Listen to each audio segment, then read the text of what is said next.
mwanchumu rigereria bwensoko TV burusubo mugusine mambiende ngiari tukeriga ria 10 na rimwe somo tinyo kabero mwaka bwechile fwe bere 25 no muno kugena kwane bura kwabokere buya kurwanda onsi asora se mambia bono na boiga nogendrete kubwati na kwego kiremero bire yonsi mensoko TV kuro chinse 12 cheke mambia gwekera boningana ningo kwariganya somuro bire yega bwe Etorobini bwokwendera kumurekera ali agendrete kwarekana se mambia bono aya etire na boiga yara cheke kubwatia ase rituko eriga rie Jumatano imensoko TV burusubo mugusite sanga sobwamo gwetera senchira yo mutandao bwekerera Facebook na boiga sensemo area ya YouTube ensoko TV namba ya mawasiliano ase ujumbe enyenge na boigo asu kwa kisimya gemambia bono kitugendrete gosangana gukwanira mangana ao aseri tuko eriga nigere noti isano na ibere isano na isato isano na isato isano na momara gatano omwerio beka isato tuchake gosanga asubwamo emambia ya bono na kumurekera na ali gose agendrete gokorekana na alia na yade alia akorekanire emambia ya bono erietariane Ishmael Mogere.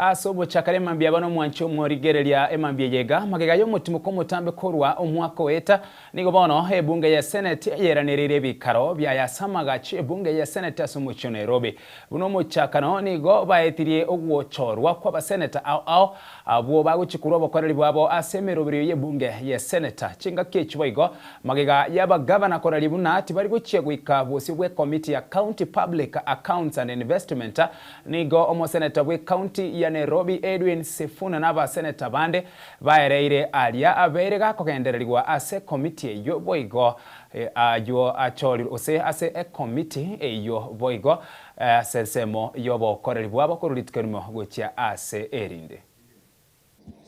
Mr. Speaker, pursuant to Standing Order number 190 and 199.3, the Senate approves the following senators nominated to serve in the Senate Business Committee for the 5th session, in addition to the Speaker of the Senate, who pursuant to what Standing Order number 191 shall be the chairperson of the committee, the Senate Majority Leader, the Senate Minority Leader, the Senate Majority Whip, and the Senate Minority Whip. 1.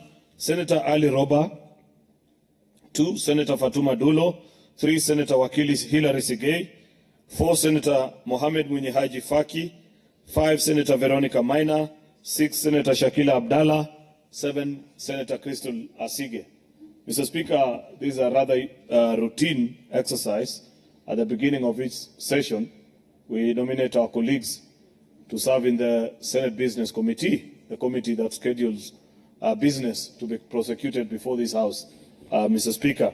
And I know this is actually specifically the only order of business today, as that very team, should our colleagues approve it this afternoon, Mr. Speaker, we'll have to retreat and then draw up business for the remainder of the session beginning today. But Mr. Speaker, allow me, while doing that, to join you in welcoming colleagues who've come back re-energized and invigorated, ready to take on the responsibilities given to us. Second thing, Mr. Speaker, is to give my feedback on this system.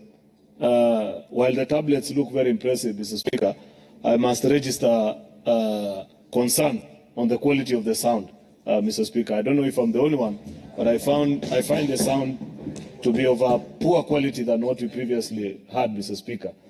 Bwana Speaker, cha kwanza ni kwamba ni jambo ambalo ni la kusikitisha kuona ya kwamba magavana ambao wako Kilifi hivi sasa, kaunti ambao mimi nimetoka na ni kaunti ambao vile vile wengine wetu tunaijua vilivyo.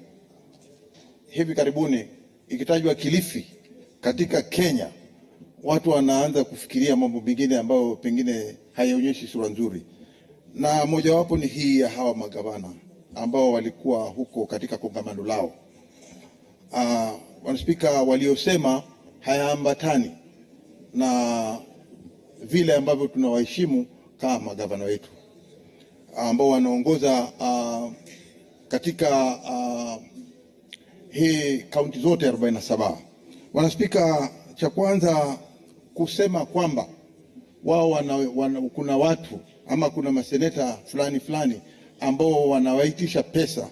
Kwanza tunataka kukemea vikali ya kwamba sisi sote tukiwa hapa kama maseneta tuko na imani na komiti zote ambazo ziko ndani ya bunge la Senate. Hizo ni komiti ambazo tumezichagua, na hawawezi wao kama magavana kutuchagulia ni nani ataketi kwa komiti gani, ni nani atakana kuwaita watu fulani kuingia ndani ya bunge la Senate ama kuja mbele ya kamati ya Senate ili waweze kujibu maswali. Thank you for the opportunity. First, I want to support the committee, the names that have been proposed to join the House Business Committee. It is a committee that I have served on. I served on that committee for 2 sessions, and I know the critical role that it plays in scheduling business for this House. Honorable Speaker, the reason why we wanted you to allow us brief comments is so that the country knows how committees of this House are constituted. The committees of this House are put together by the House itself, not by busybodies sitting somewhere and saying Sifuna cannot be a member of the House Business Committee. Honorable Speaker, that mandate is securely the mandate of this House to determine which committees sits, who sits on which committees. I was taken aghast, Honorable Speaker, just like the majority leader and the others, to hear an entity that has no affiliation at all with the Senate. We are not an appendage of the Council of Governors, suggesting that we should reconstitute some of our committees. Honorable Speaker, I want to give this House background of all this drama that you are hearing.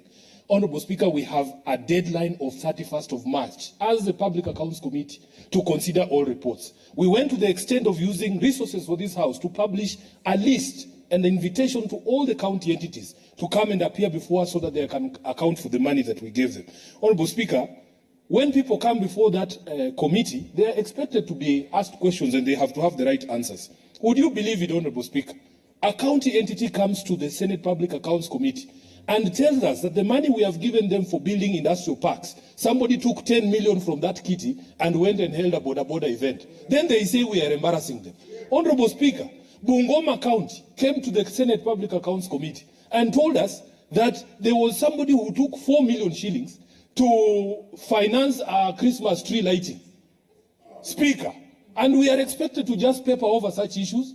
Another one came and told us they spent 5 million shillings in Vihiga County for house warming after for the Speaker's house. And then they come and complain and say that we are embarrassing them, that we are harassing them. Honorable Speaker, we have had governors who have appeared before our committees, and they have shown up with respect. Nyandarua governor came to the committee the other day, and he said he had an engagement at 12. We released him early. We did so. Honorable Speaker, the governor of Narok was before us today. He has come with very meticulous paperwork. You can follow annexures. He tells you this is where that annexure is. These are the photos. Some people come to that committee, they don't even know their own documents. They run away from their documents. The governor of Tarakaniti brought documents to us, and when he was asked to read those documents, he said he had left his glasses at home and he could not read the documents because he was embarrassed. His own documents are embarrassing. So, Honorable Speaker, I want to thank you. And I want to thank the chair of the Public Accounts Committee for standing firm. And I have made this call this morning. Honorable Speaker, I have trust in all the 67 members of this House. All of us who are elected to this House have a responsibility to defend devolution in the counties. We all took the same oath. Even if you pick another set of senators, there is no senator here who will ignore you spending 4 million shillings on Christmas trees. It is not possible. If you go and raid a KIPES account, we want this county industrial aggregation parks to be built. Honorable Speaker, we give money for that. There is no senator here who can hear that you have raided a KIPES account to go and celebrate with borders and then keep quiet. So I want to invite them. In fact, they should send us the names of the people they want to be on that committee so that we see if there will be any difference, because your papers, your documents, what you are doing in the counties with public money is what is causing this embarrassment. It is not us. So therefore, Chair, I want to end there and to thank you and to thank the chair of the Public Accounts Committee, to thank the leadership of the Senate who came to our meeting this morning to reaffirm the confidence that they have in that committee. I thank you, Honorable Speaker. Thank you, Honorable Speaker, for this opportunity and to welcome colleagues into this good year. Honorable Speaker, I want to join in to appreciate and congratulate those who have been nominated to be in the House Business Committee, and I'm looking forward to pushing the agenda of the House and the agenda of the people, and to make the lives of Kenyans under devolution better. Honorable Speaker, I want to join members in condemning and castigating the self-proclaimed prophets of devolution who have decided to bake their own cake and have it at the expense of the poor Kenyan in the village. Honorable Speaker, I joined this park committee when my governor was invited.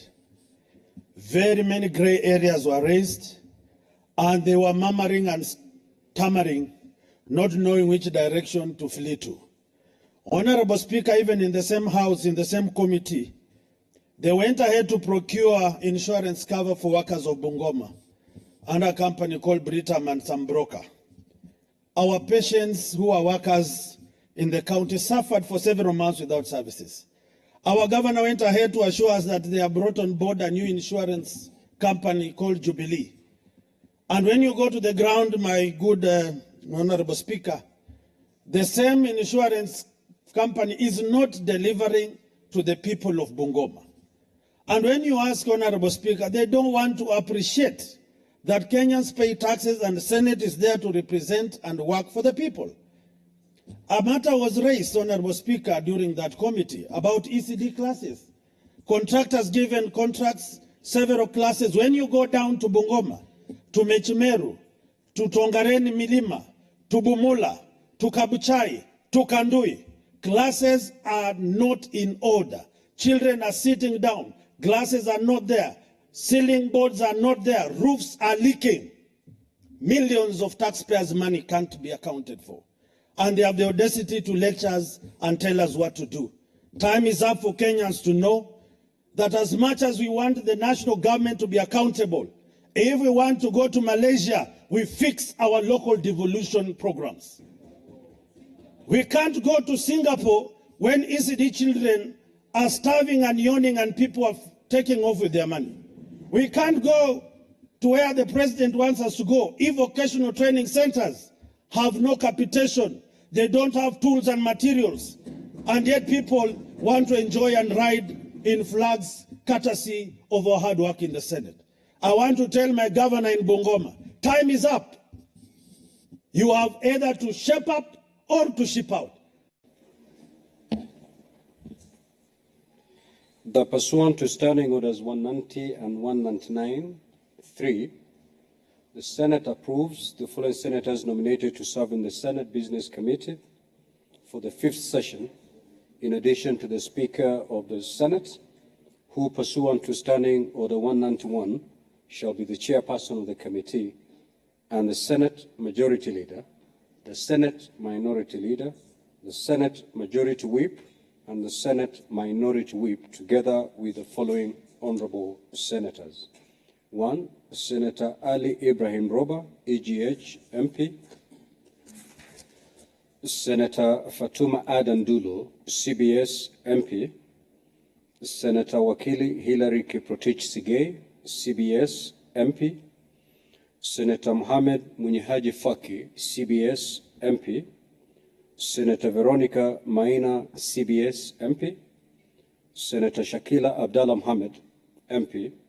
Senator Crystal Kigehi Asige, MP. Will as many as of that opinion say aye? Aye. Will as many as of the contrary opinion say nay? The ayes have it. Asense mwende omwanchu murile mambia bono asa ariagendrete gokore kana nigongo koira paka ase ensemo area abwase ekere ekyombe keregia Judicial Service Commission chinga kigendrete no murubirio gokorigia abana chebina emerongebere abara chikuru bokoreri bwabo ase kigambiro kyaigoro nigo ritko eriga lya rero oyo munyekaine buna nere Robinson kebabe aikire bosio bwe committee yo ekoba unenkya gose committee yo agendrete kora umurubirio yo bokuba unenkera kubaringoria igoro yo bokoreri bwabo nabo igo korigiana mbara bibari emerongebere barache kwenyorera amabaga yo guchikura bokoreri bwabo ase ekigambiro keria ekenene mambia yabono abwase toko genda yemase yemoturarigeri na naria yagendrete kura senseme yo ase gwikira bono iga oyo munyekaine bunanere Robinson kebabe nere ogendrete kunenkiwa bosio bweke committee eyo ya Judicial Service Commission uyo boigo ogadetie achikwenyorera libaga yugochikoba egati yabana chibi nabari 20 abo bagochikurwa bokoreri bwabo ase ekigambiro kyaigoro tiango turarigereri narariya hagenderete kurwa senseme yega na inde na kyagenderete kwereneria amaborio aria agenderete kuborigwa igoro yobokoreri bwae gosene chikonyarikana achikobegati yabari 20. What about where it is a money bill, not necessarily affecting the counties?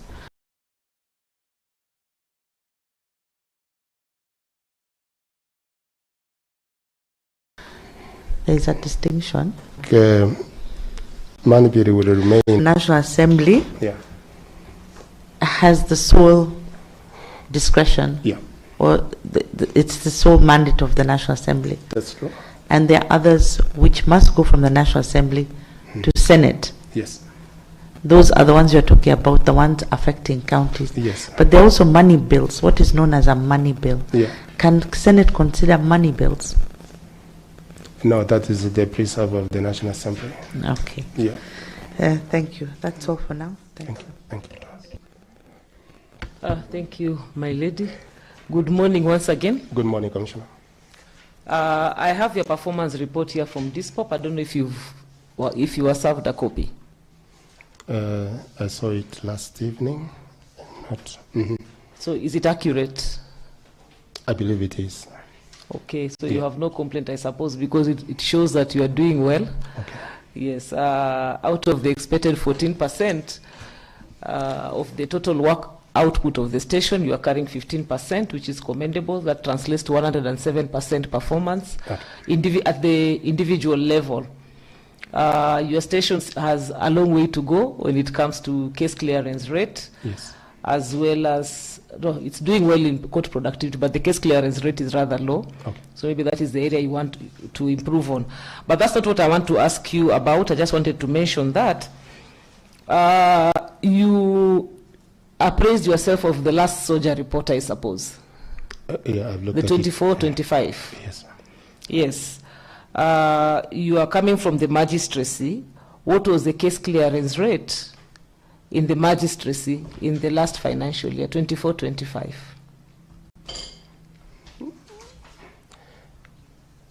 I cannot recollect properly. What about the backlog clearance rate? You cannot recall. Yeah. Okay. Generally, how do we arrive at the case clearance rate? The number of the cases registered divided by the number of GOs. Case clearance rate, not the court productivity. Okay. The number of cases resolved divided by the number of JOs gives you the court productivity. What about the case clearance rate? I'm not very keen on that. Okay. So let me ask you something else.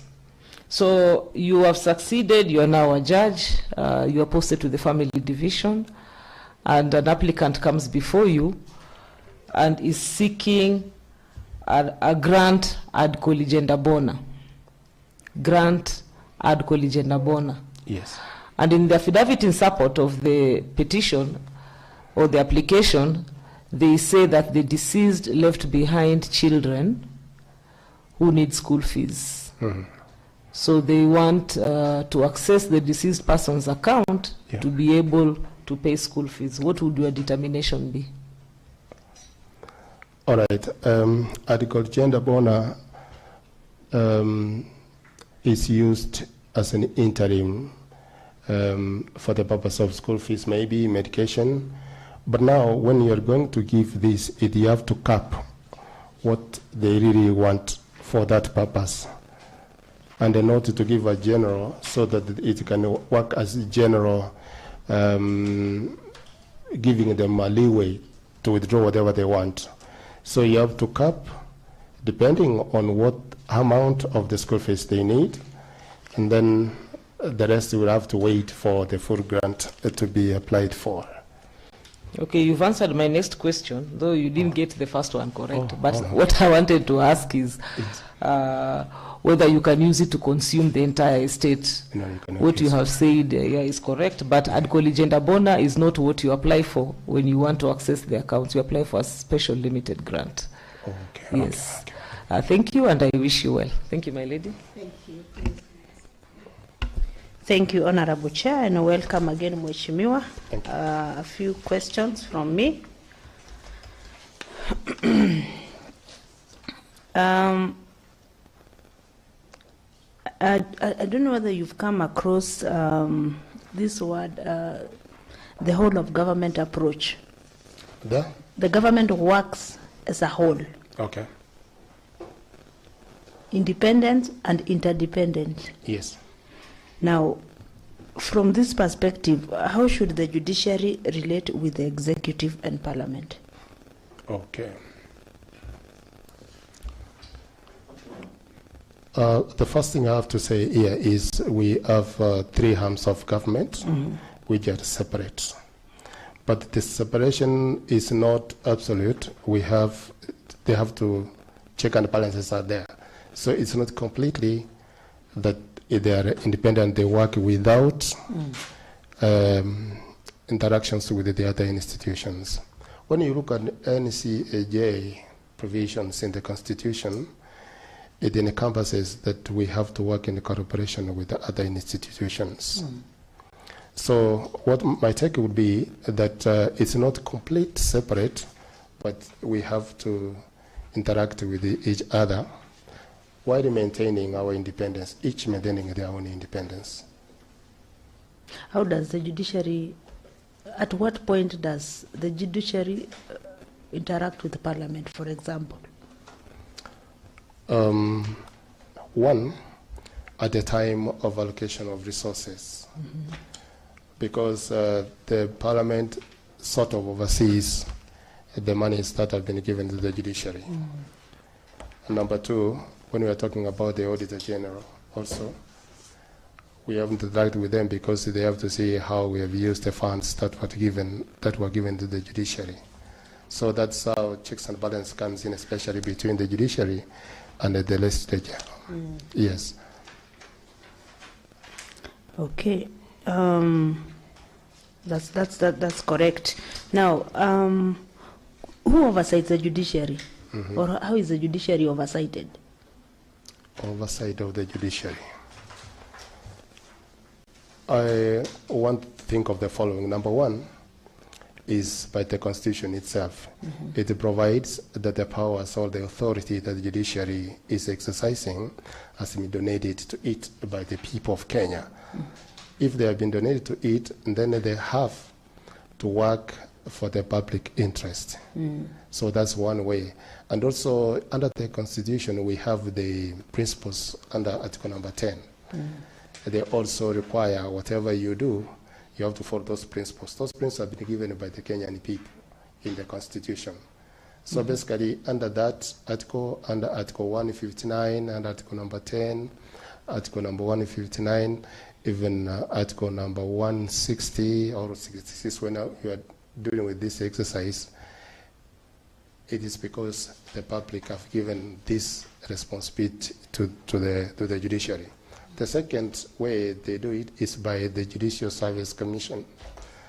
They oversight judiciary in the sense that they have the mandate given to them, like now disciplinary mandates or appointment of judges and magistrates, and also giving a policy. That's another way of oversight. The other one is also, like I said, the Parliament oversights, the Auditor General oversights, and another one is the public participation. Public participation is one way that it oversights the judiciary. Like now, when this exercise was commenced by the Judicial Service Commission, I am aware there was public participation which was done. So that's the way they oversight it. Another one is the soldier reports, which is given annually. That's one way also the judiciary is oversighted. And also the judgments we write. They must be critiqued. Sometimes they are given the Court of Appeal for appeals and wherever. So that's one way also that the judiciary is being oversighted. Okay. Now, my second and last question, could you pick 3 or 2 principles in chapter 6 and tell us how you have applied them in your day-to-day work as a magistrate.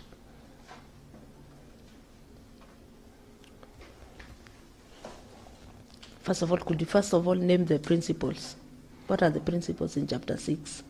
Chapter 6 has the following principles. Number 1, honest, integrity, independence, and being fair. Also impartial, and okay, those are the 6 I can okay, just recall. Speak 3 and tell us how you have applied them. On the issue, I will pick on integrity. Right. Integrity is always the centerpiece of anything that we do as a judiciary.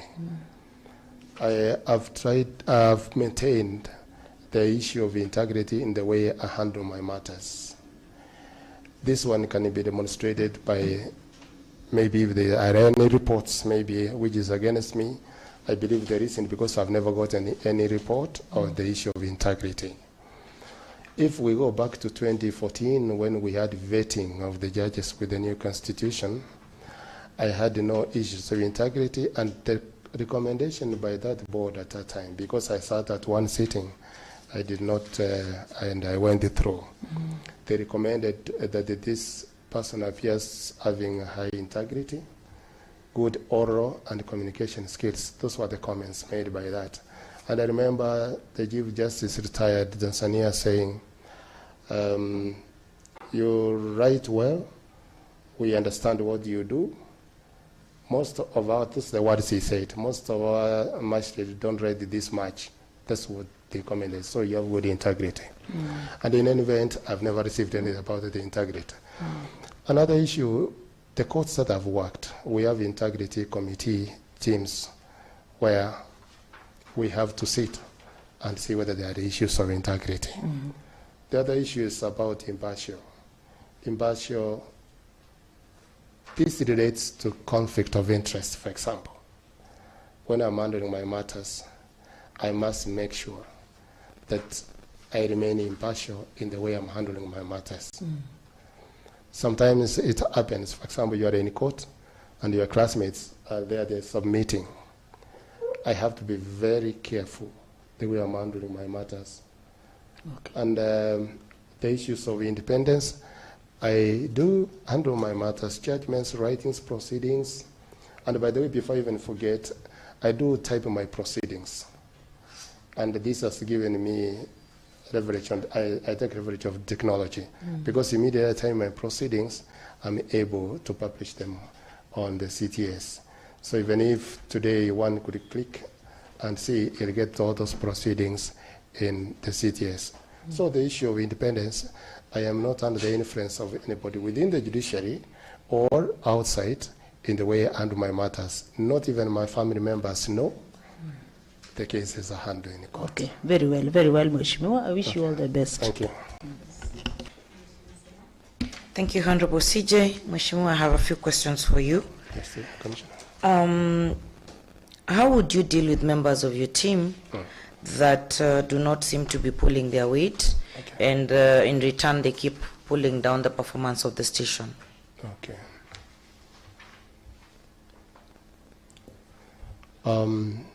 If there are members in my team who don't carry the weight, I have a few areas I have to address. Number one, I have to find out the problem. I have to find out where the problem is. And by finding out where the problem is, now you'll be able to address the issue of their failure to carry the weight. Identifying the problem may take different ways, because there's some signals which will tell you that he has a problem, and that's why it's not performing. One, you may see issues of absenteeism, he does not come to court. You can see the issues of maybe having little interactions with the colleagues. Then you have to know there's a problem here. So the first thing I have to do, identify where the problem is. And once I've found where the problem is, if I am the head of station, I'll not address it immediately. I'll send this issue to the HR to be addressed there. The reason is this. It will happen that I'm the problem. And so even if I talk to this person, he may not even disclose. So the first thing I'll do is to forward this name to the HR to talk with them. The HR will be able to talk with the employee. And if it is my problem, it will be able to solve there. But if it's not, then the HR will tell you can have a talk one-on-one with the employee and then sort out the issue. That's one. Number two, we have to have a meeting when they don't pull. I find out where their problem is. Once we have a meeting, we are able to understand what is really happening. That's number two. Number three, we have to have an action plan now. Once we have sorted out the issue, we agree on which way to move forward. Number four, we have to keep on checking whether there is some improvement or not. And number five, what I can think is about recognizing now. If you find that he has improved, then you do the recognition so that will motivate this officer to carry the weight. Okay.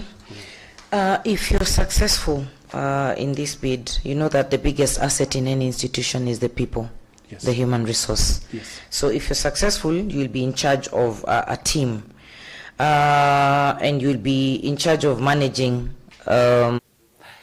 asense moyende mwancho murigere mambia yabona ayona yagendrete kurwa ase semo area yekyomukirigia Judicial Service Commission ekigendrete kuba unenkia bari baganitie guchikwenyorera mabagayo guchikobigatia bare 20 barachikoba bana chebina bekigambiro kya igoro ntuchikweranera yo buna tokunya gusuka guchimuteri kurigereria na kia bade na barabo bagendrete kureneria mabori abo bari baguchikwikirana ase rituko eriga asense moyende tokaso ase county ya Nakuru omukonyi bumuraibwe kiama gya Jubilee Daktari Fred Matiang'i niga araite okuigurwa gwichi obisi che kiama kya Jubilee ase county ya Nakuru. Matiang'i ase nkwane yaye niga atebire buna nere oisanirite guchikobo murayo gatano narimo bwense ya Kenya asarere guchia koleta mu ntiruri ya sensemo yechisemi nabo iga sensemeria yobochenu babwatani be kiama ekyo boigo bari bagosira eganga ya Fred yokurigekero kyo burayi bwense nigo na barabwa banyorete ribaga ryo gukwanira amangana au bunakubwatia hemambi yabono. Wanatuambia eti kuna mradi mpya na system mpya ya kutoa matibabu kwa mahospitali inaitwa SHA na sisi wenyewe tunajua haiko. Woni ukweli wanasema ama uongo? Sasa leo asubuhi tumekuwa hapa tumesikia story nyingi, tumeambiwa na viongozi wengine wa mashinani vile kumekuwa na shida ya usalama hapa, visa vya usalama, shida nyingi, watu wanasumbuka hapa, wanaibiwa na mambo kama hayo. Sisi kama Jubilee tulikuwa kwa serikali na wananchi mlituona tukifanya kazi.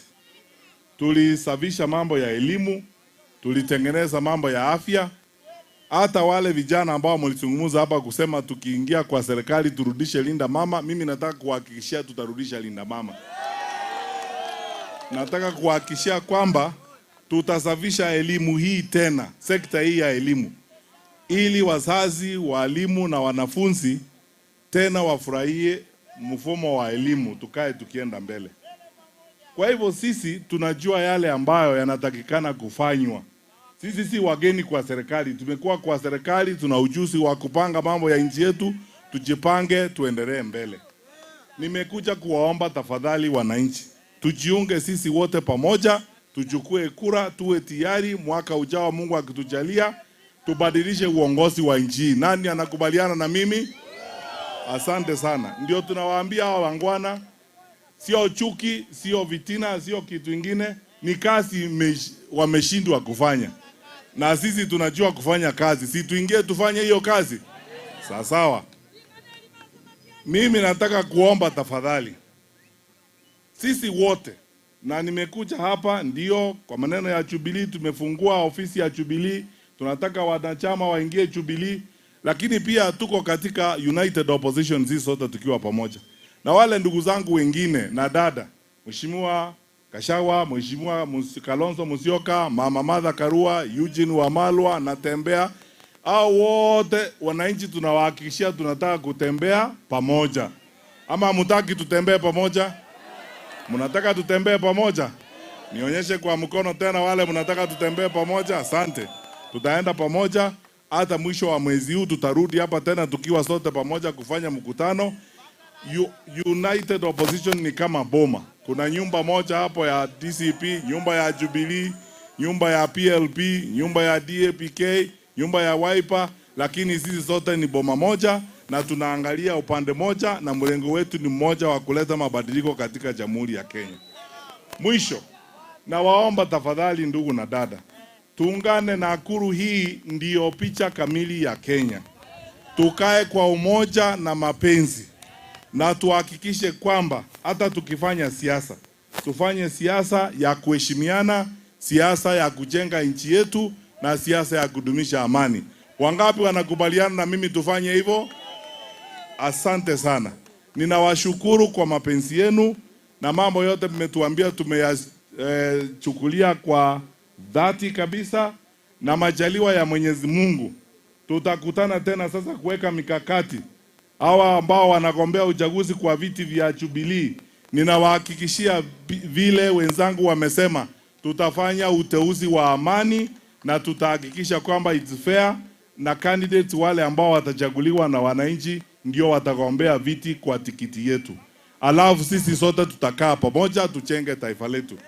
Mungu na awabariki, musalimie wenzetu nyumbani, muwaambie tuendelee safari hii pamoja, tubadilishe nchi yetu. Tumekubaliana na nyinyi? Kwa wale ambao hamjui, mimi ndio senator wa Kisii kwa party ya ODM.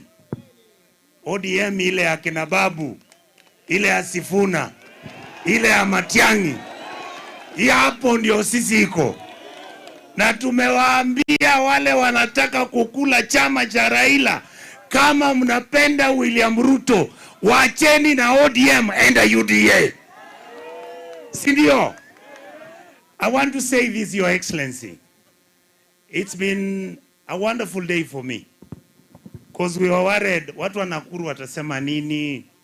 Wanajua Fred Matiang'i ama wamemjue? Hebu nionyesha wale wanaojua Fred Matiang'i. Harambe! Harambe! Mheshimiwa Rais mtarajiwa, I will only say 3 things. The people that you see here have expectations of you. The people that you see here, they may look that they are mad. They are not mad. It is because their lives have been violated. These are intelligent young men who have gone to school in university, who are able to run their lives, but they have nothing. They walk around as if they have gone mad. Your Excellency, when you become president, make sure you sit with the young people of this country and tell them what you are going to do with them and for them.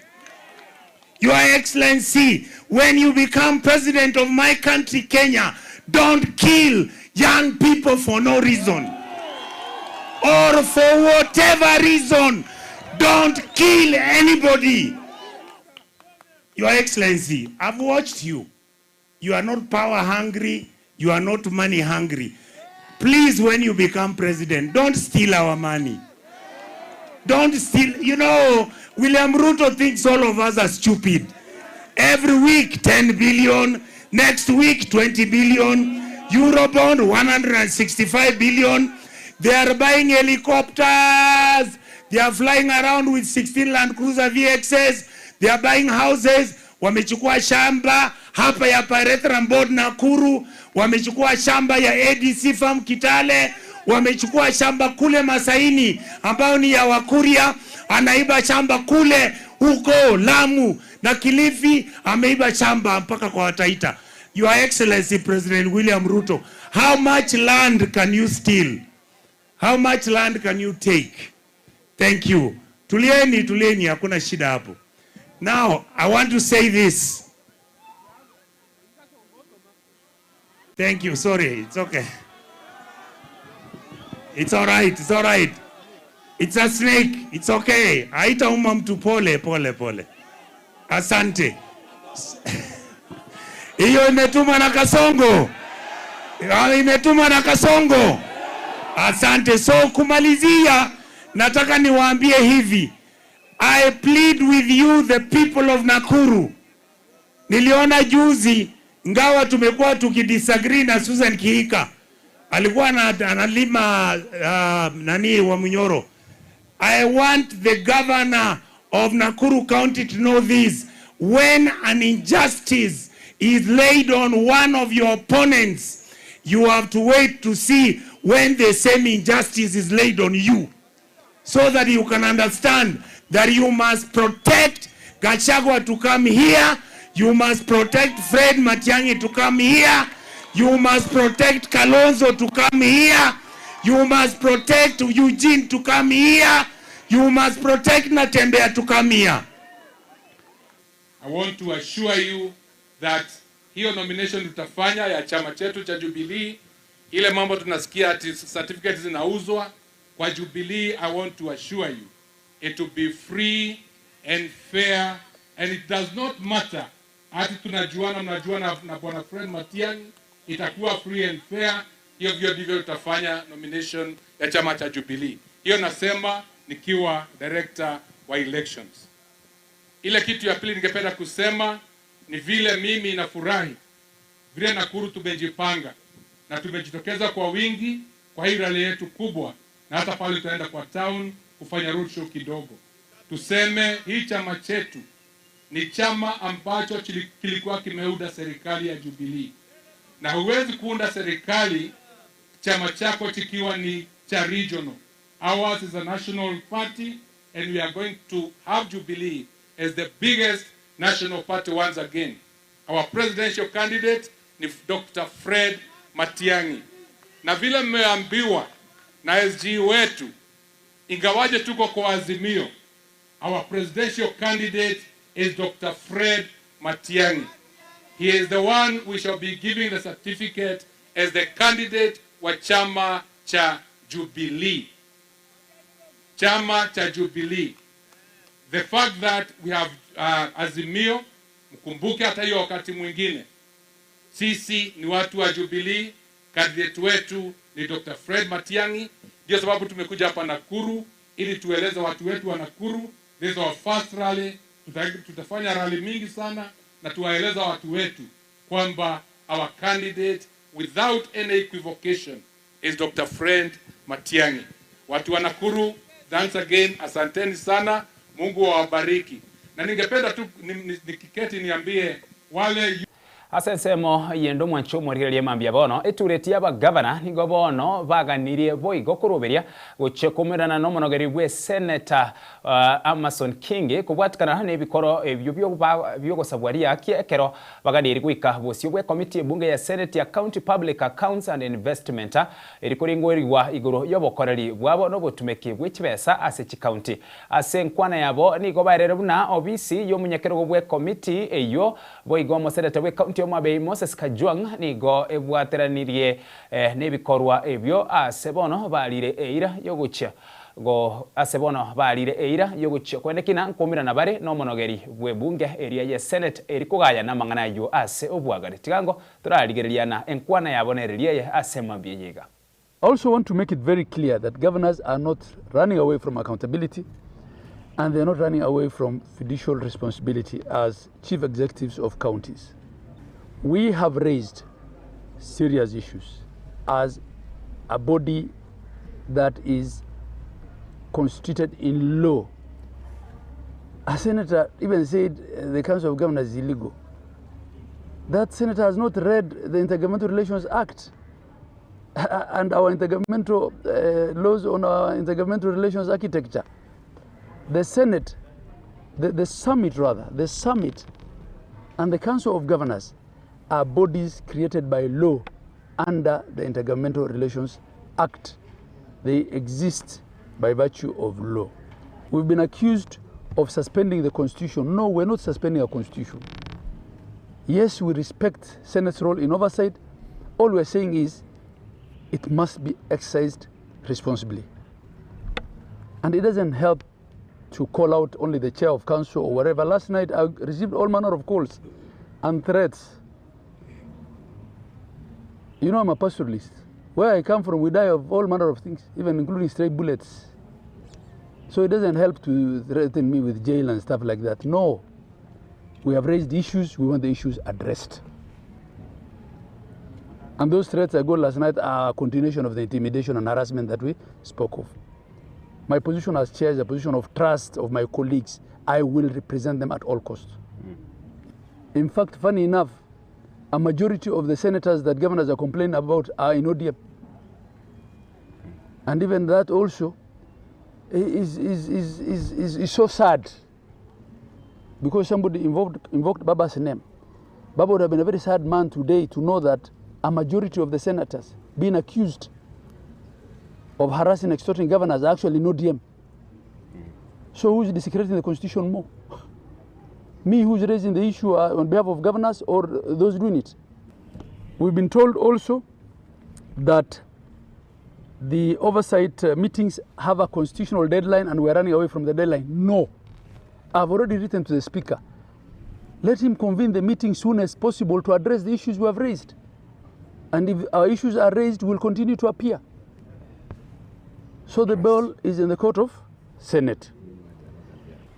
Mgalo muue, lakini yake ya kufanya nini? Mpe.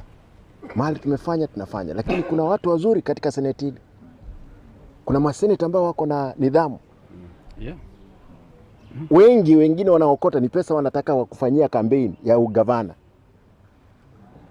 Kwa hivyo nataka tuelezane uzuri tu kwamba sisi hatuogopi mtu yoyote. Hii ni nchi ni yetu. Upuuzi ndio tutakataa wakati wowote. Na tuko tayari. Mimi nitakuwa katika hiyo seneti. Wakati nitaitwa nitakwenda kule. Na niko tayari kumwambia mtu moja kwa moja, wewe umechukua pesa na wache upuuzi wako. Niulize maswali ambayo yale yanahusika moja kwa moja. Mimi nimekwenda pale katika seneti, nimewaambia kwamba sheria lazima ifuatwe. Kama kuna wizi mimi Simba nimefanya, nishughulikiwe kisheria. Lakini haibu ndogo ndogo kwa sababu ya TikTok, mambo ya Facebook. Hamwezi kula pesa, muhakikishe kwamba magavana wanatoa pesa, watu wanakula hapo. Tena mnarudi hapo kwa hiyo flow, mnageuka. Kama wewe ni mtu mngwana, kula unyamaze. Hakuna sababu ya wewe kuchukua pesa ya gavana ama ya serikali. Tena ndio mtu wa kwanza. Hii ndio siji tuhitaji Kiswahili. Unafiki wa hali ya juu. Kwa hivyo ndugu zetu maseneta, wacha tuambiane ukweli. Tuko tayari. Mimi kama Simba nimefanya makosa, nimeiba, niambie nimeiba. Lakini kama nyinyi hii biashara mnayo, masuala ambayo mnatuuliza ni masuala ambayo mengine yalifanyika katika zile serikali ambazo zimepita. Lakini tumechukua jukumu kwa sababu sisi ndio tuko ofisini. Kwa hivyo mimi nataka niseme hivi. Wakati wowote mimi niko tayari. Kama gavana na hawa wenzetu, hatutakuja kwa hiyo seneti mpaka haya masuala yafanye nini? Yatekelezwe. Mr. Chairman, as a matter of fact, it was a pleasant surprise when you opened up this discussion yesterday. I thought I was the only one who was suffering. Kumbe, there are so many others who have been suffering in silence. So this is our position collectively as a council, and we are in this together. But to the public, let me reiterate one thing. We are not running away from our responsibility. Even in this period of stalemate, before the leadership will convene a meeting, we will be doing our responsibility justice by giving written responses. But we will not appear before them before the Speaker convenes a special meeting. We are not running away from our fiduciary responsibility. We want to be accountable. But the issues we raised yesterday must be addressed by the leadership because it's about extortion, intimidation, and political witch hunt. Some of those senators, I know they're aspiring to be governors, so they want to fundraise for their war chest. But for us, we are very clear, we have evidence, and we'll be ready to table before the leadership of the Senate so that we have proper oversight, which is done with integrity and decorum. And if a governor does not appear before any committee, there are also penalties, which are cheaper. I want to say here, which are cheaper. Yes, the penalties are 500,000, which you pay. So it ends up even being cheaper for not appearing. And in any case, we normally provide written answers from the counties where the auditors have raised issues. Nataka kwanza niombe vyama ambavyo vinahusika. Kwa maana kuna chama cha ODM, kuna chama cha UDA, kuna chama cha Wiper na wengine ambao walihusika katika kuunda ile kamati. Ingawaje tunazungumza juu ya maseneta 4 ambao wamekuwa ndio changamoto kubwa kabisa. Tunaomba vyama vile Wasituambie kwamba ukiangalia katika ODM, ukaangalia katika UDA, ukaangalia katika Wiper na kwingineko kwamba hakuna maseneta wengine ambao wanaweza chaguliwa katika zile kamati. Na tena hata tunapoangalia mpangilio mpya wa serikali, maana sasa tunapozungumzia mambo ya broad based na mengine, je, tunajiuliza jinsi kamati hivyo ilivyowekwa inastahili? In a situation where people are doing oversight in good faith, when a governor is invited to the Senate, we have honored those invites. But sometimes there are situations where a governor is held up because of exigencies of duty. A governor is out of the country. A governor is appearing, is hosting, for example, the head of state. A governor has prior, commitments. And you write a request for a rescheduling of that meeting. The discussions in the Senate or in that committee is that Governor so-and-so has absconded. That you are running away. Why is this malice? If we want to engage, it's not that every time a governor will be available for all the meetings, not just at the Senate, but any other meetings. Even in court, sometimes somebody is not able to be available for court sessions, and the same is communicated to court, and another day is taken. But the kind of malice that we have seen from our colleagues in the Senate is just creating criminality where that does not exist. There is a tactic that the oversight committees are using to leverage on extortionist behaviors towards the governors. You go for a meeting that is supposed to start at 10 o'clock. First they call you early and they take you to the office and try to negotiate with you. Is there any pre-requirement that I have to go to the office of the chair of the committee first before I attend my meeting? Of course not. We are supposed to meet in the committee room, and the standing order number 209 of the Senate is very clear. 30 minutes after the commencement or the hour of commencement of the meeting, if the quorum is not achieved, then that meeting stands adjourned. Why is it that they expect governors to be there 3 hours, 4 hours, 7 hours after the time of commencement of the meeting? It just calls a common sense. Even those who don't manage time really cannot have an error of 7 hours waiting to be seen. But why are the governors not being seen? It is because they never behave the way the senators wanted them to behave for the meetings to commence. We narrowed down our issues to one committee and certain members of that committee. Senate's own standing orders require that if certain people are mentioned, they step aside from that committee. We were decent enough not to mention names, and that's why today I have written to the Speaker of Senate as the head of Senate and also as chair of Senate's Powers and Privilege Committee, seeking an audience with the leadership of Senate. And whatever evidence governors have, governors will table to him and to his leadership. And we're saying something's got to change in that particular committee.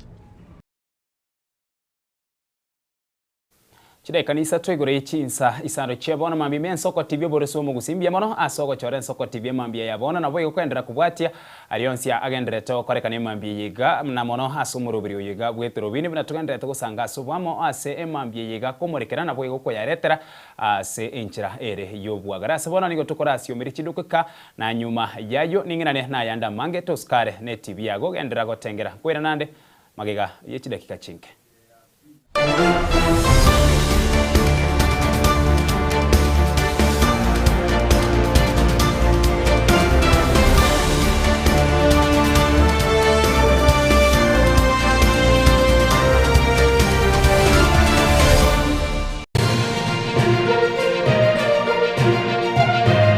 Eje Nensoko TV Oboroso Bumugusi.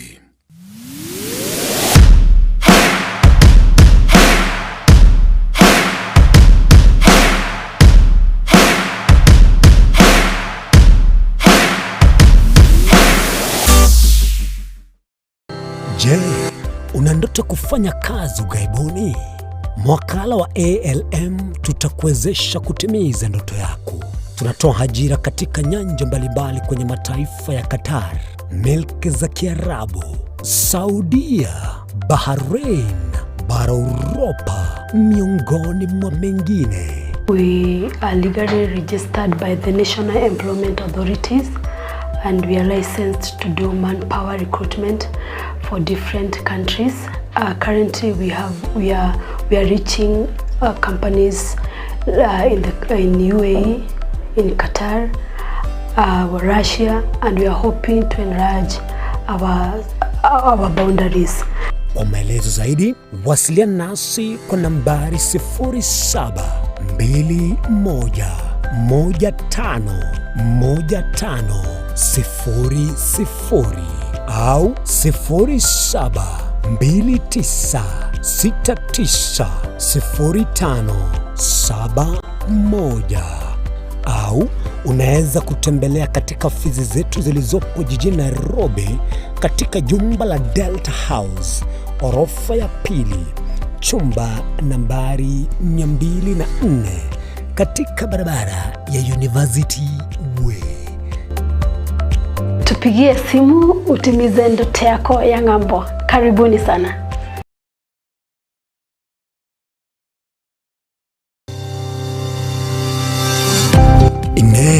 Nuganete betri uratumia segari yao ebetri ugucakirimo ugakweba ebetri ulegene chinga kichonsi ebenga kieriberera gosenga kiyobokendu tawe chandika Autobat Kenya Limited no tuligigiga asingichao nigo tokorosia na koni chibetri uratumia chinga kichonsi chibetri uratumie asegari enke ebasi no nyaneri kurukuro.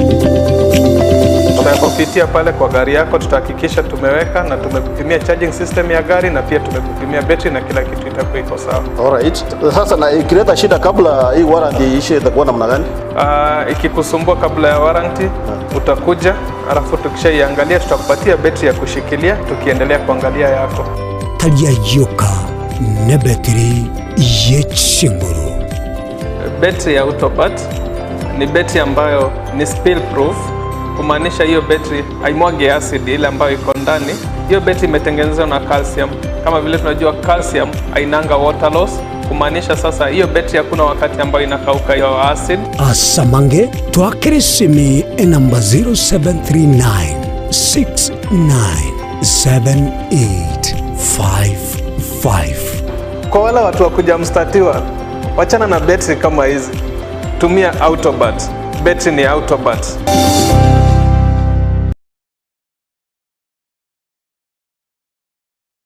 Ubugima n'urugendo rw'atamange amaya n'amabe umusakito Linet Nyambane niga ng'aririe imena isiko ya gusi na gusanga n'abayaeteire n'abakuyaetera nchekera na ibole twe undango tebiwa ndabona ibole tukinde buya ngakina kinde buya ekera na chiko ke miaka sta ngachaka ngodifer po ngoira samagoro wani kamanya gutokanga na twairoga wana wacha gitego aya nime yo muroberio bumwenori kirari tukule Jumatano chinsa ibiri chabutuko imeya Soko TV oboroso bumugusi.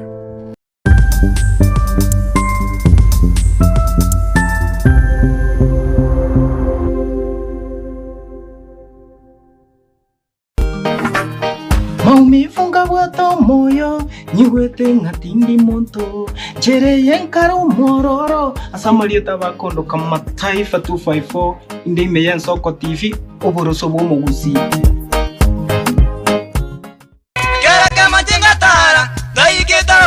Mira na rena shauri sangwe ngaroromo ijana umozubate ya mabwari Murigeri bwe Soko TV oyo no moroberio gwokongoria mareko na inje mwana mboka Edwin Yang'au turabe tukumira na kila litu kulie iki guchakira chinsa 11 chamogoroba weekend seyemo ya botuko kugwakorire emirimo yawe yerituko kwabokire orosete oikansitero yawe andagita asekerugo orambulete emirundo kunyagutibero ngori nari ase screen ne chingero chikoretwo na Mwanambuka Ebinyang'au ano tokonyora chingero chionse echiegita na chobenga kwa nubukano echiembegetere ndo gesong'eng'o twamiriria bakaliya omotoya kabwatwa bakaliya omotoya kabwatwa amatukemeronge na gaika kabwatwa Kurumuchomano Nairobi, Kisii, Nyamira, Nechingongo chindi chense ya Kenya.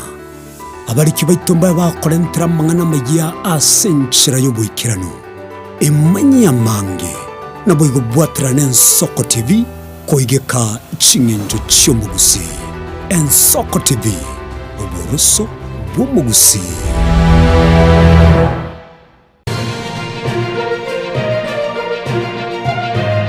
Eye n'Ensoko TV, uburoso bw'omugusi.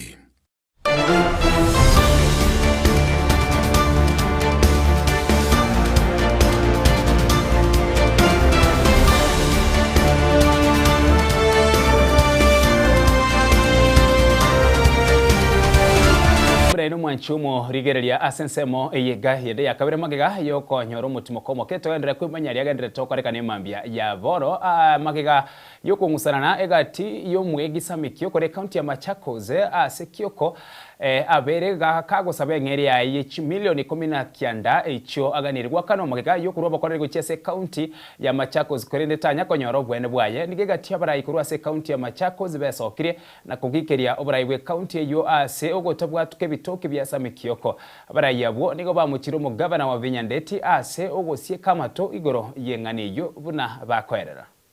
County is giving works to people and they end up not paying. And a very classic example is of one young man, Sami Kioko, who supplied uniforms, which we have seen on several occasions our governor donning on them for inspectorate. And whenever Kioko comes out to demand for payment, the governor has a tendency of releasing bloggers and people trying to tarnish the young man. We have seen you trying to highlight the benefits and your ambitions to support young people. If you are running MYS to empower young people and after they are qualified, once you give them work, you end up tormenting them, branding them names.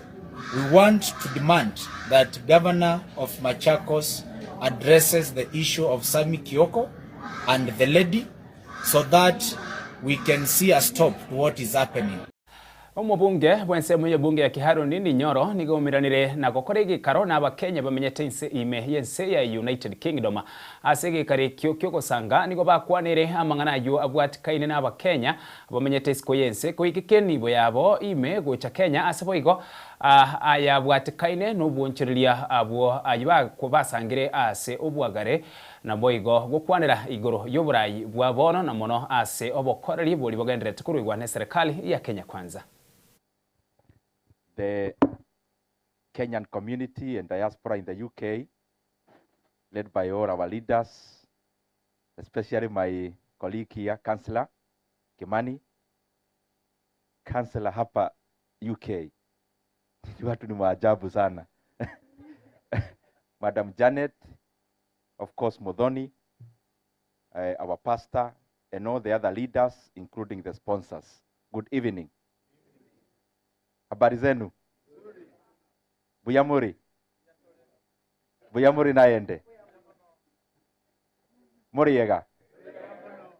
The reason we started Kiharu Masomo Bora, where learners are paying 500 shillings per term, and they eat in school, it is because we want to use Kiharu constituency as the laboratory for the entire country. And in my capacity as Member of Parliament for Kiharu, representing the people of Kenya in the National Assembly, I have taken it up as my challenge that I am going to champion for free basic education in Kenya. And I don't want that agenda to be pushed in an election year. I want it to happen now.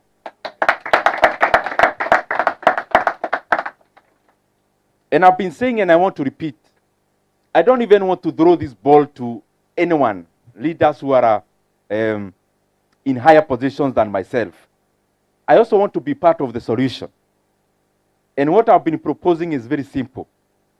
In Kenya, you know, we have NGCDF, the CDF. We have money that goes to our governors, called equitable share. And then we have the national government. All of us participate in education matters. So my proposal has been very simple. Kenya has got 3 to 4 million learners in our senior secondary schools. We require only 30 billion Kenya shillings to make education in the senior secondary schools free and totally free, including the lunch program. And I am proposing that out of the money that we get at the constituency level called CDF, the country to get 10 billion shillings from there. That is 30 million Kenya shillings from every constituency, including Kiharu. So we'll have 10 billion shillings from CDF. We also talk to our governors to also give up 10 billion shillings. And I'm already talking to them from the equitable share. And then the national government, out of the 4.2 trillion Kenya shillings budget, to also get 10 billion Kenya shillings. And then we form a kitty we may call Kenya Day Secondary Schools kitty. And that money is enough to make quality education accessible to all these quarters across Kenya for free without paying anything. A student in Kenya requires around 35 shillings per term, per day, for a meal per day. And they are in schools 185 days in a year. So we require around 6,500 shillings per year, per learner. And then we can top up something for the principals to do the other things they need to do in the schools, including employing BOM teachers. So I'm just here to tell you, it is possible. And I want to tell you, I will take it up, even if I'll be the only single leader in Kenya who will do it. Nimejitolea kuifanya na itafanyika. We have had learners coming all the way from Kariobangi who are studying in Kiharu, living in families hosted by strangers. I have one at a place called Gaideri, who came all the way from Kariobangi. He was a student in Dagoretti High School, but they couldn't manage because of fees. He was out of school for 2 years. Then he found his way to Kiharu. He's being hosted by a total stranger in terms of family lineage, and a person who is not too well off. But the young man, the last exam, he had a plain A. So how many more Kenyan young people are losing out and they are being locked out of our education system just because we cannot do such a thing? I believe there are many. And that is why I am just repeating, I don't want this agenda to be an election year agenda. The Kenyan budget is made in June. I want that issue to be done by that June, if not earlier, so that every Kenyan can get an opportunity to be a better workforce and to be a better provider of human capital. Now, I wrote a few things and points that I want to share with ourselves here. And I need to thank you as Kenyans in the UK, because maybe nobody has gotten an opportunity to tell you this, but I need to tell you. But the UK now is the #2 remittance. Remittances from the UK are now #2 in Kenya as we talk. From the US, it is now you. All the others are now lower. When I'm not doing the public policy I'm doing, and being a public servant, I enjoy the kind of topic you gave me, because I believe also it is a way of moving our country and our continent closer to the kind of country we have here in the UK. Business and investments. There are many other names you can give them. Entrepreneurship is some form of it, but I'll categorize them broadly into two. That is in terms of business, but also in terms of investments. And we spend much more time on the investment. Kuruase ense ya UK na kwirana iminsi ya Kenya ase emambia ya boro ase ebikaro gose ebunge enene iminsi nigo yeranire ebikaro byaye ase rituko eriga lya kabere awo ase bona yamase motoka bakase semeto ligerina nara lya yagendere tasense mijo ase gwikira boni ubura tugukwana bagendere tugukwanira igoro y'umuswada uyo bwatikene n'ebintu bitunchukana ine uyo keroyomo agendere tekurwa ebirengereryo byaye emambia ya boro yamase yemo gwikase bunge nena sumuche Nairobi toligerina naralia agendere tukurase ensemeyo. Professional body personnel had carried out the EIAs. I believe that such occurrences could not have occurred. And it's a high time that we streamlined the environmental professional and avoid quacks, Madam Speaker. This professional body, there exists such bodies in other countries. We have countries like US and UK. In UK, we have Society for Environment. In USA, we have National Association of Environmental Professionals. In South Africa, we have Environmental Assessment Practitioners Association of South Africa. And even in Nigeria, Canada, Argentina, Singapore, among others. And it's the high time that these professional bodies exchange ideas. And there are some emerging issues, Madam Speaker, that should be tackled by these environmentalists. We have issues like carbon credit. Kenyans are not yet aware of what transpires in carbon credit management.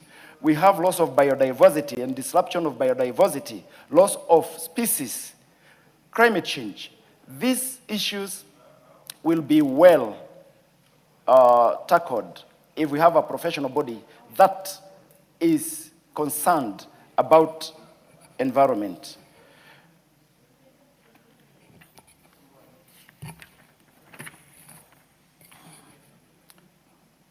Madam Speaker, this bill has well indicated, pointed out who is to be an environmentalist, because we have had people coming up with reports and appending their signatures to reports that eventually don't measure up to good reports.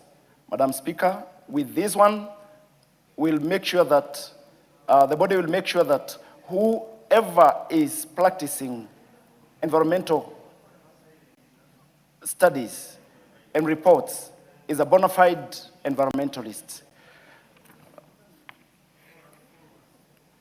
So, Mr. Speaker, I would like to thank the members who participated. What is out of order, member, the new member for Malava?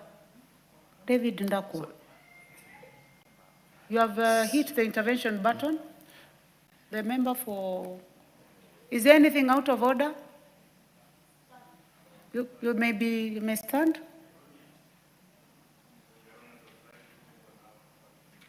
Okay, please give him the mic. Madam Speaker, I was just trying to check on the functioning of this to adapt. That is allowed. Okay. So, being a new member, that is allowed. Kindly conclude. So thank you. But when you hit the intervention button, the Speaker assumes that there is something out of order. So I think it is important as you learn to know that pressing that button means that you have an intervention. Thank you. You may proceed. So thank you, Madam Speaker. And I would like to once again thank the members who participated. And Madam Speaker, I beg to reply. Thank you. Thank you very much, honorable members. I now put the question that the Environmental Professionals Institute of Kenya Bill, National Assembly Bill number 36 of 2024, be now read a second time. Will as many as have that opinion say aye? Aye. Will as many as have a contrary opinion say nay? The ayes have it. Next order.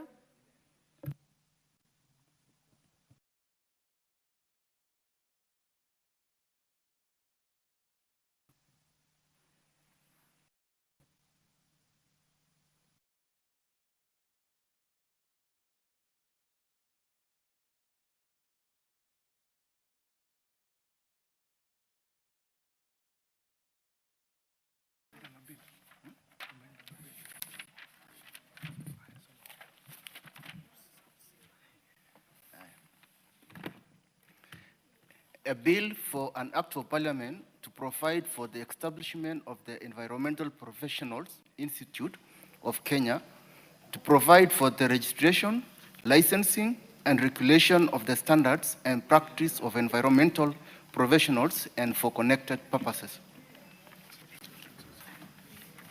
Next order. Order number 16, the Sexual Offences Amendment Bill, National Assembly Bill number 78 of 2023, second reading. The Honorable Doris Donya.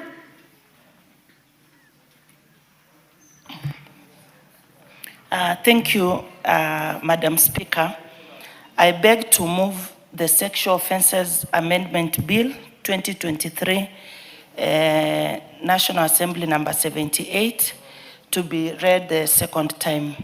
Honorable Speaker, the principal objective of the bill is to amend the Sexual Offences Act to amend the Cabinet Secretary responsible for legal affairs to promote public awareness on sexual offences through nationwide education and information campaigns. Honorable Speaker, Section 2 of the Sexual Offences Act defines a sexual offence as an offence prescribed under the Act. These offences include rape, sexual assault, defilement, sexual harassment, among others. The National Policy for Prevention and Response to Gender-Based Violence defines gender-based violence as acts of gender-based violence that result in physical, sexual, or psychological harm or suffering.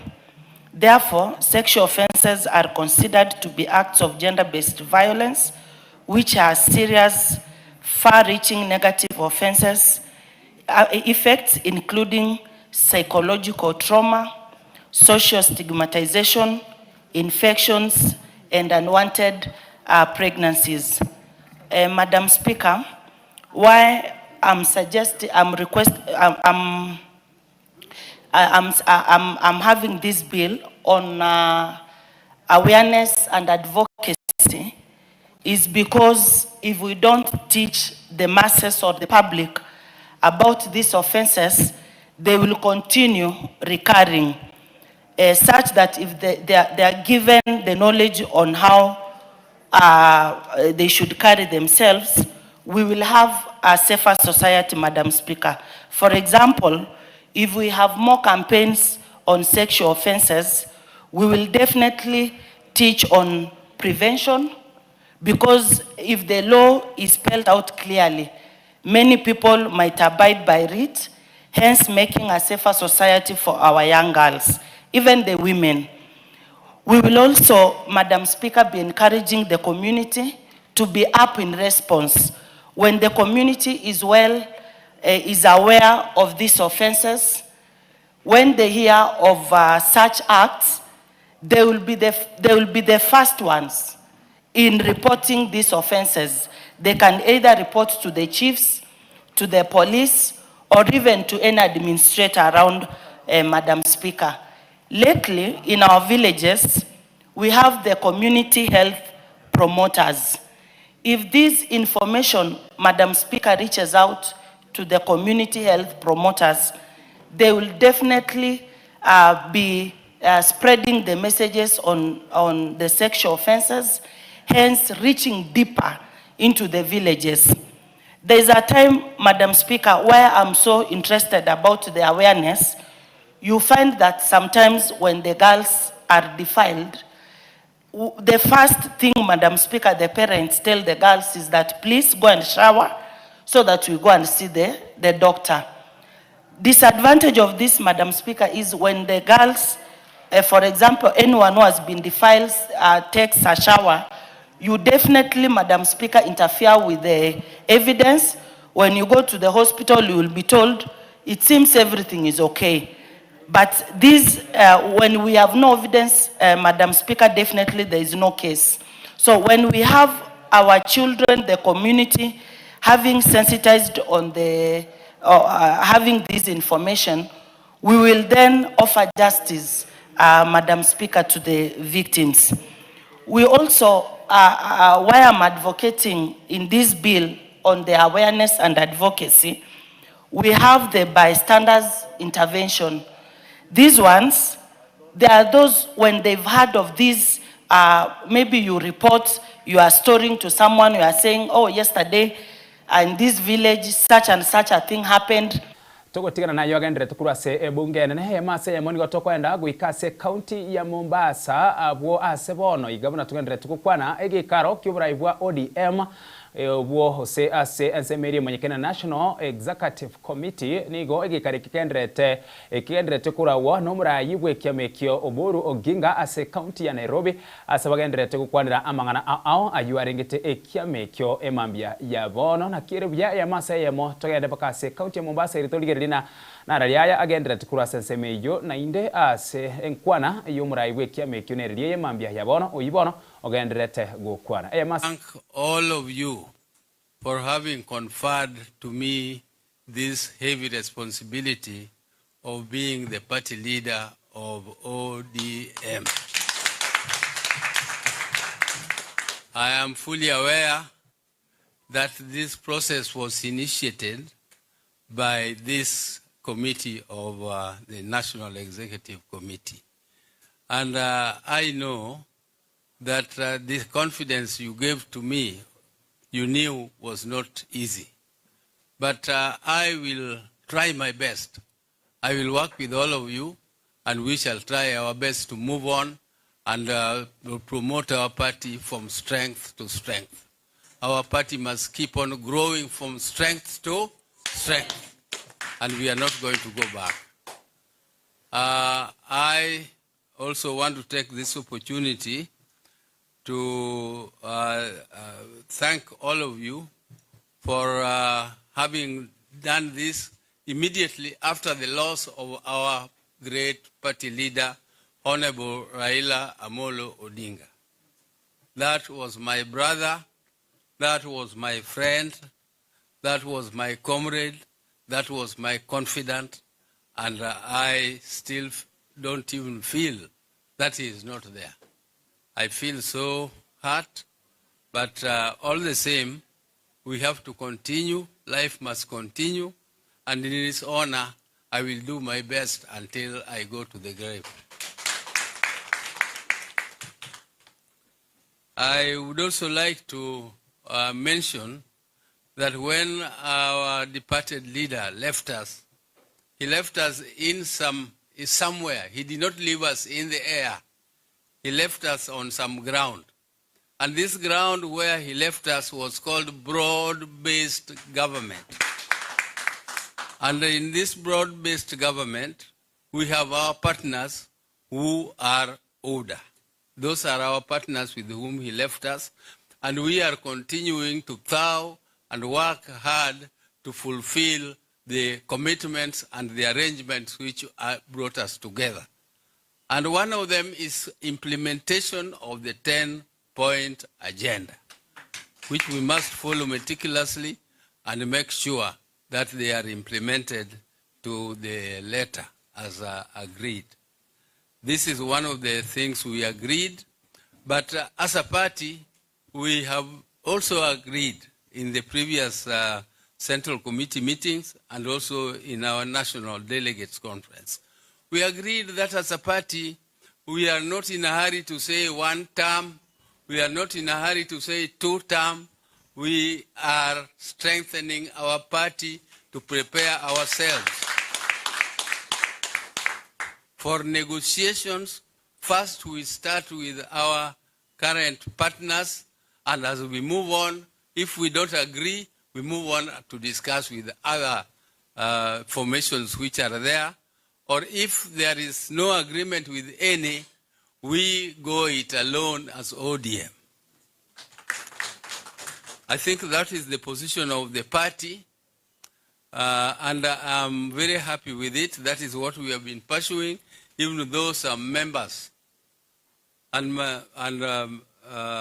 honorable members of the executive, I am not very happy that when we pass resolutions here, some of the members of this committee, some of the members of the Central Committee, who are policymakers of this party, go out to say exactly the contrary of what we have agreed in committees.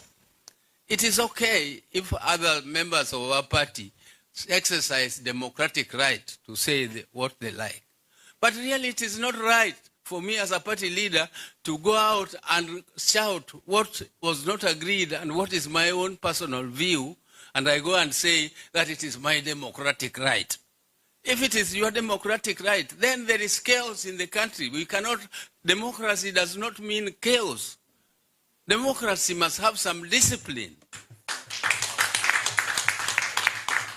This party is a party like a club. When you join a club, you have to obey the rules of that club.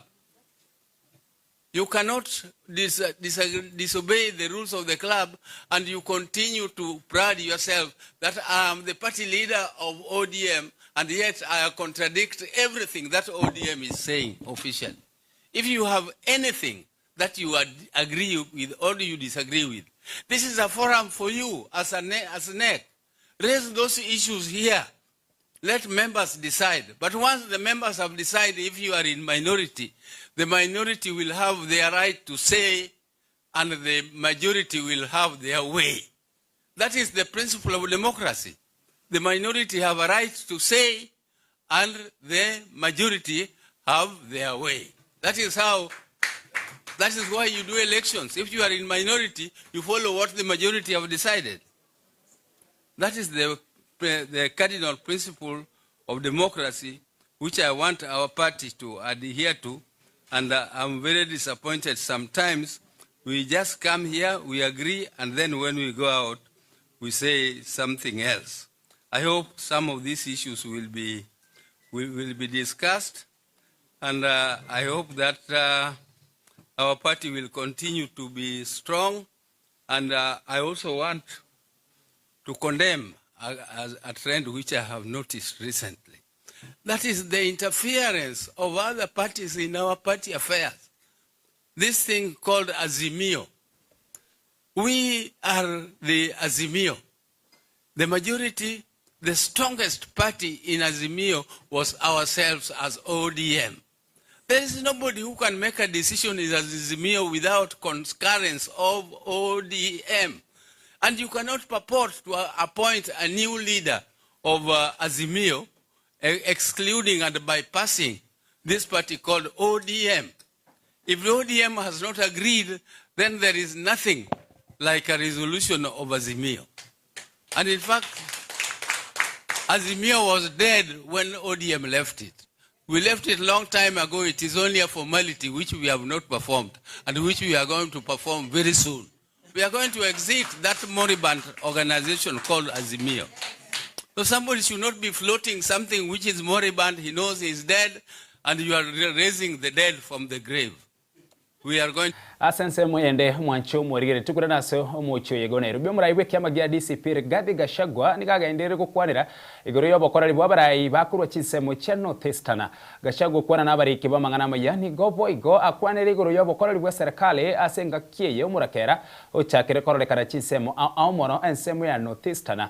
Gachagua asenkwana yaya nigaerere bunachi bese cyanyota nigo kirwete ase ebengena ne yensengima gusira basaye korede serikali yabono nigo yauncho irebese yo kwerigeria chikura bosiwa bochorio bonene bo mwaka wechile ibere 2025 nebere bunakwerera asemambia eyega. One life lost is one too many. As Kenyans, we know who we are. In moments of trial, we have always turned to the enduring spirit of Harambee pulling together, standing shoulder to shoulder, and sharing what little we have so that no one is left behind. When our region suffers, when one region suffers, the whole nation feels the pain.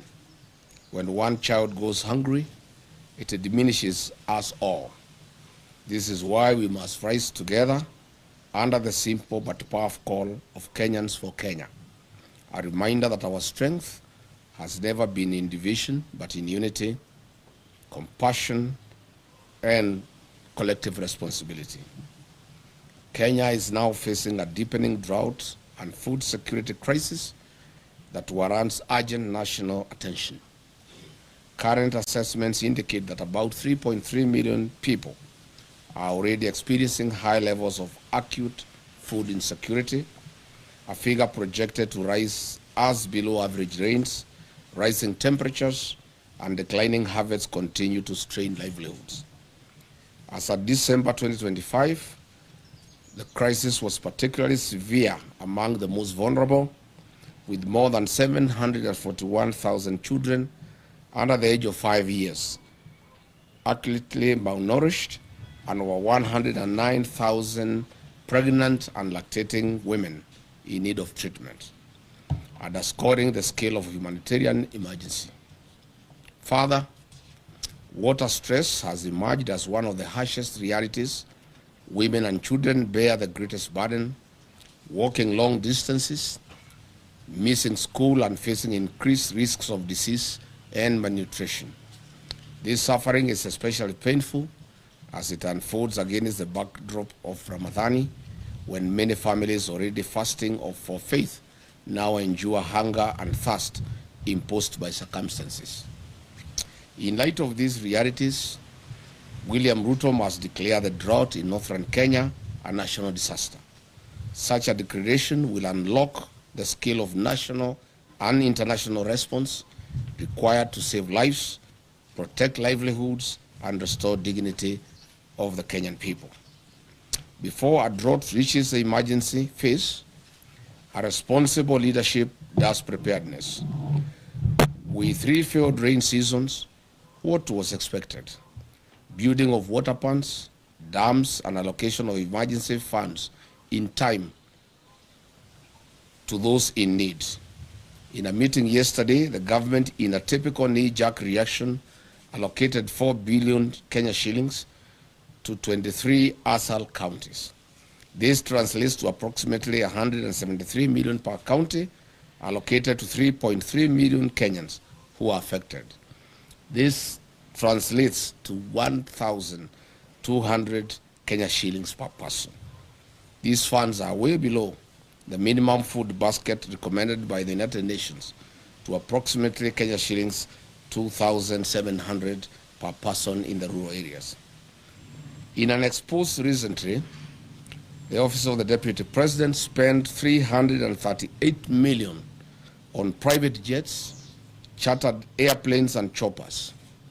Aden Duale's Shah business lost 11 billion Kenya shillings. This government does not take human life seriously. For a young man in Kenya, if they are not killing you in the streets, they are tear gassing you in church or killing you with thirst and hunger in the north. At the same time, the leaders of northern Kenya, who cannot account for Kenya shillings 1 trillion since devolution in 2013, are quiet and enjoying luxury in Nairobi as their people in the north continue to suffer from hunger and anguish. The people of northern Kenya are Kenyans. Their children are Kenyan children. Their hopes, struggles, and aspirations are part of the shared destiny of our nation. Any Kenyan oppressed or neglected today is a warning to us all. And injustice and suffering do not recognize borders or communities.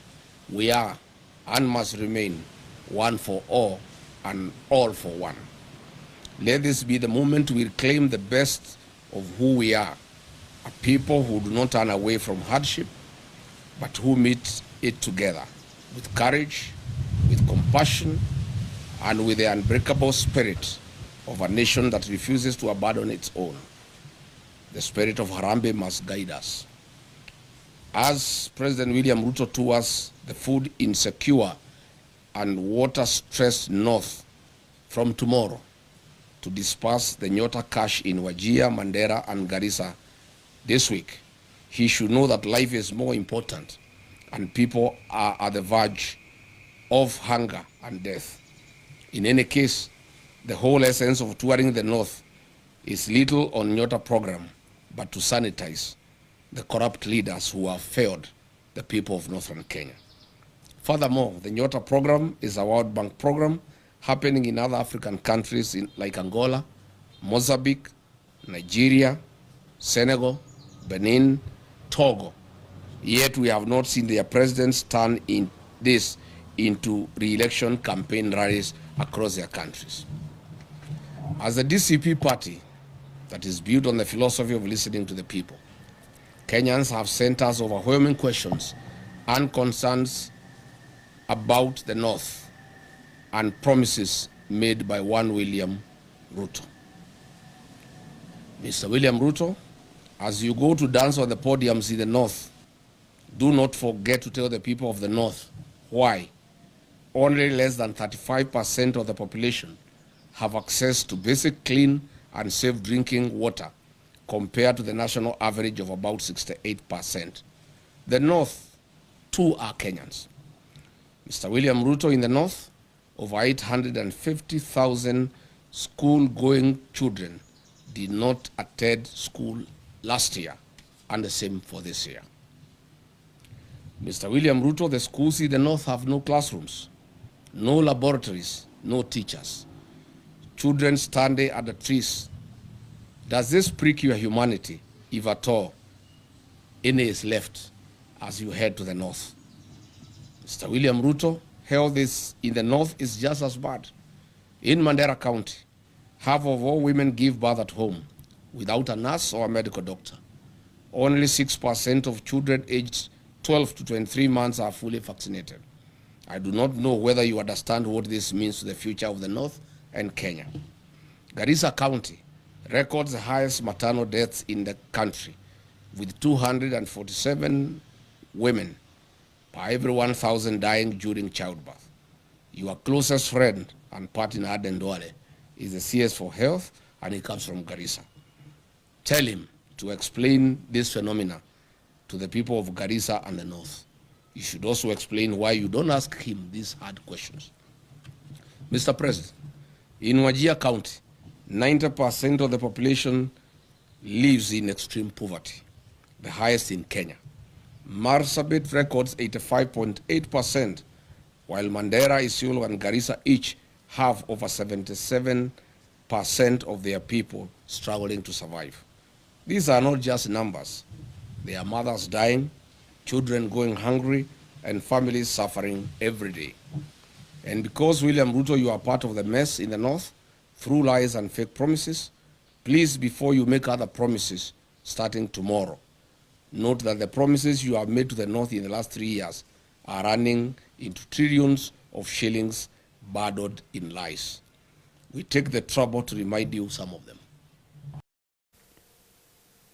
Ase ensemo yende mwanchu murigereria emambia yabone katiaria agenderete nigo ritukulia romurai wense Dr. William Samuel Ruto airire humurubiri bwokwana na chibesa cha nyota kuchia sabasae ase chinsemo cha North Eastern ase ensemo ya Wajia abwasu murubiri yogenderete emambia yabono nekero ayuagenderete gwetira ase omonogerwe serikali nigo airire na wikiraboni ge serikali nigo yaenanire chibilion ibere chinuguta isano kuchia sabasae gwetira so murubiri yoiga omanyekainu buna nyota eriyo kobasira aine gatiaria agenderete emambia yabono chisa sano nebire no chiko yanyora senchira ere yo bwenge na Innocent Onyango karara cyo kumanya amaya yechinsa isano nebire cha Afrika ya mucha karatosoka isko yense yecho Kenya asemambia yabono nige barasa yaba waziri yense ya Zimbabwe ba etirie oseba etirie na komenta emyaka yoburai gose emyaka eri umurai bwense agani yikora asense yo ase emyaka yibono yakinire kurwa emyaka 5 wika emyaka evere eyo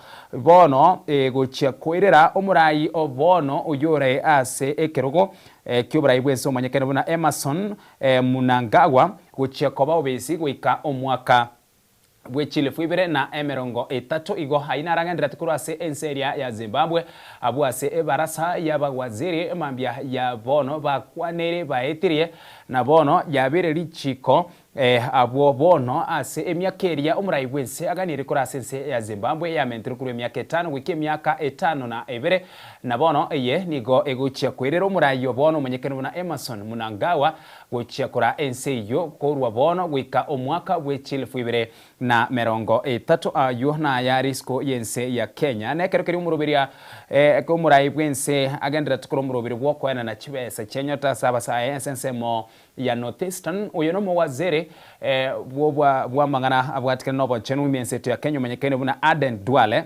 nigo airere asinkwane ya yemambi ya bono na nonya nigo airere na ensemo ya Northeastern barabwo asensemo yabo nigo bachore guchikogendera gutenena no murai bwense William Samuel Ruto no nyatara baikiraniria amagenderero aliaganirwe gwikirania na mono asensemo yobwagachi bwechipara se gwikira boniga asuburai waya sentunda eyega entangania sekeria abarokirio kwigena na nechikonyarikana murai bwense achwikirania ama gendero ase ensemo ya Northeastern na mono ase ensemo yechipara ase chidakika chinke chiaitiro mwancho murile mambia ya bono nigo twarora omurai wekiama kia ODM uyo manyekaine buna Oburu Oginga gakurwa enkwane ayenga kigikaro kyoburai wekiama kia ODM bogendereta se county ya Mombasa nigo bono mubunge bwensemo ya Saboti Caleb Amisi harusiwe asoburai bwe committee area ya National Executive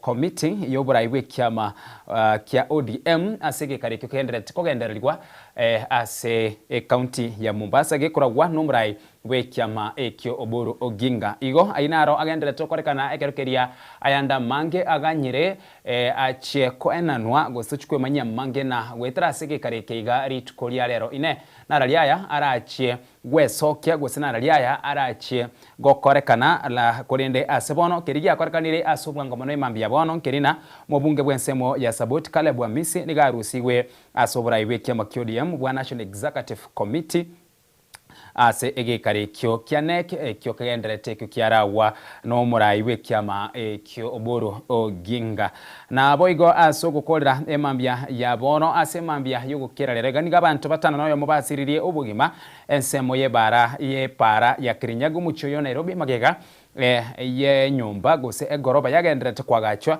gutagukana na kubagwera igo inaragenderete abwase abantu batano no mubasiririe obugima basiria obugima gose basiria obugima magega ye goroba gose nyumba yari kwagachwa eyo yanyarage kwagukana na kubagwera na kwirira barabwo bono gosiria obugima no mwerio ase emambia eyega nerina ebarasa yabagwazini menseto ya Kenya nigo baetirie na kuigwana na bono nigo baguchikubwatuka chi bilioni 4 eyemo nebesa eyega nigeguchie gusira abakenya baria abakenya na mono engakiyega omurakera ogenderete kororekana inero ebesa ebarasa area yabagwaziri yaetirie ase ritukeriga abono ase ebese kerengo kiakere chi bilioni 4 mochiko chikubwatu kweri guchigusira amangana abwatikene no murakera abono ase bese yuera chikonya kugura endagra nonye baria batabwatia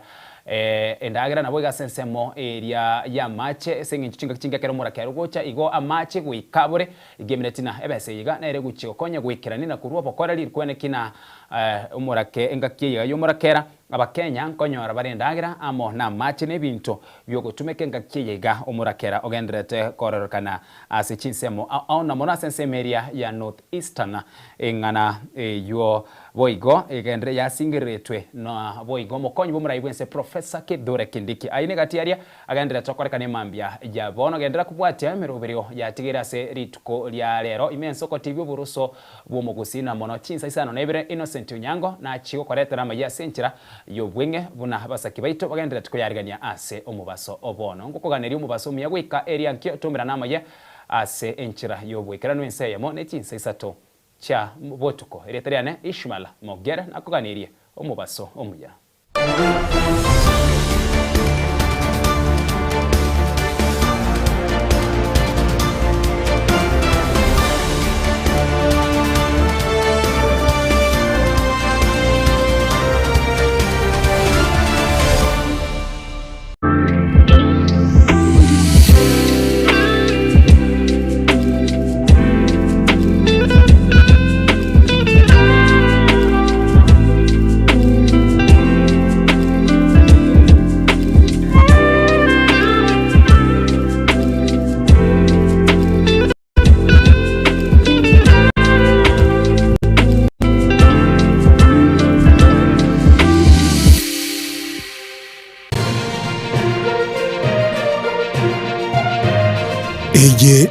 Soko TV, uboroso bw'umugusi.